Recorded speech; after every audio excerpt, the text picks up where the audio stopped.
नजर डालेंगे दिलचस्प और अजीब खबरों की तरफ। ऑस्ट्रेलिया में परिंदों की मुदहर चहचहाहट पर मबनी एल्बम ने टॉप 50 ऑडियो एल्बम की फहरिस्त में तीसरी जगह बना ली है और यूं मकबूलियत में टेलर स्विफ्ट को पीछे छोड़ दिया है। मीडिया रिपोर्ट्स के मुताबिक मजमूई तौर पर 53 परिंदों की आवाजें इसमें शामिल है और दीगर मालूमात जमा करके बाकायदा एक एल्बम की शक्ल दी गई है। ये एल्बम मौसीकार और चार्ल्स डारोन यूनिवर्सिटी में PhD तालिब-इल्म एंथोनी एल्बर्ट ने तरतीब दी है, जिसमें ऑस्ट्रेलिया के इन नायाब तरीन परिंदों की चहचहाहट शामिल है जो नापैद होने के करीब पहुंच चुके हैं। एल्बम की सारी आमदनी बर्ड लाइफ ऑस्ट्रेलिया नामी तंजीम को दी जाएगी जो इन परिंदों को बचाने की सर तोड़ कोशिश कर रही है। माहिरीन ने परिंदों की खूबसूरत आवाज़ों के एल्बम को परिंदों का ऑर्केस्ट्रा करार दिया है।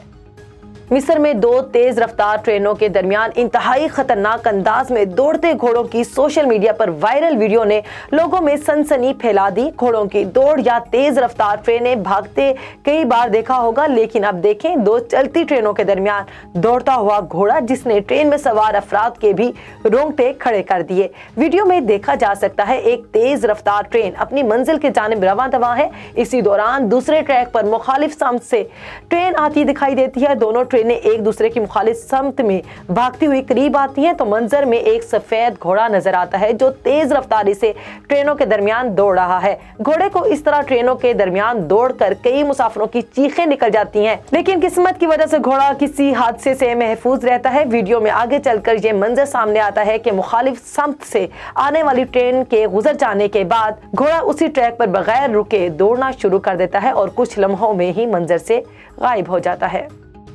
बरतानिया में तिब्बी तारीख का एक अजीबो गरीब वाकया हुआ है जिसमें एक मुमताज सर्जन की रजिस्ट्रेशन कैंसिल की गई है। उन पर इल्जाम है कि उन्होंने दौरान इलाज 2 मरीजों के जिगर पर अपना नाम या नाम के अल्फाज बतौर ऑटोग्राफ कुंदा किए थे। सर्जन साइमन ब्रेम हॉल का नाम भी तिब्बी रजिस्ट्रेशन से निकाल दिया गया है, जिसके बाद वो मजीद काम नहीं कर सकते। तफ्तीश के दौरान साइमन ने एतराफ किया कि उन्होंने 2013 में एक खास आर्गोन बे मशीन से 2 मरीजों के जिगर पर अपने दस्तखत किए थे।